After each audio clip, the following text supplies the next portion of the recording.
الذين ينقذون الأمة بأرواحهم من خلال عرض أنفسهم للبيع. الأخوة الذين إن شاء الله سوف نعرفكم عليهم من خيرة أنصار السيد أبي عبد الله الحسين، وهذه طبعا ستكون الدفعة الأولى للبيع. ومن يرغب بشرائهم طبعا ستكون هناك مواقع إلكترونية وصفحات خاصة لكل من يرغب بالشراء، وهناك لجنة خاصة للتفاوض مع المشترين. الخضر عليه السلام قد باع نفسه من أجل أن لا يرى السائل، لأن السائل سأله بوجه الله، ونحن نقول وأهل البيت عليهم السلام يقولون أن الإمام المهدي هو وجه الله. أين وجه الله الذي منه يؤتى؟ فوجه الله هو الإمام المهدي. والأخوة المؤمنين من أنصار السيد أبي عبد الله الحسين القحطاني سيبيعون أنفسهم لوجه الله سبحانه وتعالى من أجل الإمام المهدي عليه السلام. وطبعا هذه عملية البيع، أنهم معروضون أما للعبودية أو للعمل أو للتزويج. نبدأ على بركة الله بتعريفكم بالأخوة الذين سيكونون الوجبة الأولى، الذين قدموا أنفسهم للبيع قربة إلى الله سبحانه وتعالى ولخدمة قضية الإمام المهدي. أني فؤاد سليم خضير من أهالي الكاظمية، عمري 34 سنة، أشتغل في مجال الأحذية والحقائب النسائية، متزوج حديثا، وأنتظر إن شاء الله طفل على القريب. أقدم نفسي قربان إلى سيدي ومولاي الإمام المهدي.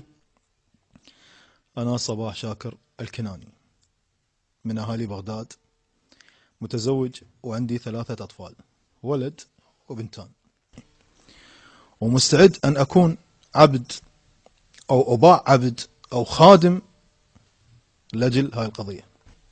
أشكرك أستاذ حيدر لإتاحتك هذه الفرصة ولنقل هذا الحدث إلى العالم. إن شاء الله سيكون فاتحة خير لفرج الإمام المهدي عليه السلام.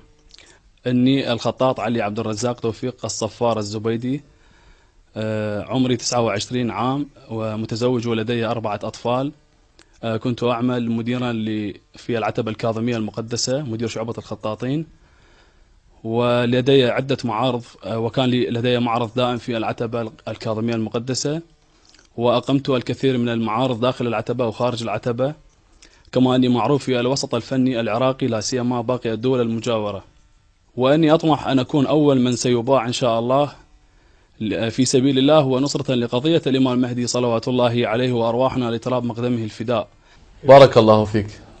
كما بشرني الإمام المهدي صلوات الله عليه وروحي وأرواح العالمين لتراب مقدمه الفداء في عالم الرؤيا، وقال أنك أنت أول من سيباع وتقضي حاجتي. وحقيقة عندما استيقظت سررت كثيرا وأني سأكون سببا لقضاء حاجة الإمام المهدي صلوات الله عليه. ما موقفكم يعني لو أنه يعني بعد الحياة التي كنتم تعيشونها تتقدمون لتكونوا عبيد، وممكن أن تكونوا أزواج لنساء عوانس ومن من القبيل؟ ما يعني أحسن سيد حيدر، بالحقيقة هذا أسهل شيء يكون علينا إذا كنا عبيد أو أزواج أو أي شيء من هذا القبيل.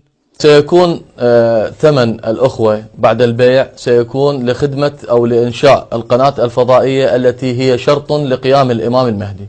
هذا الأمر الذي بيناه في الحلقة.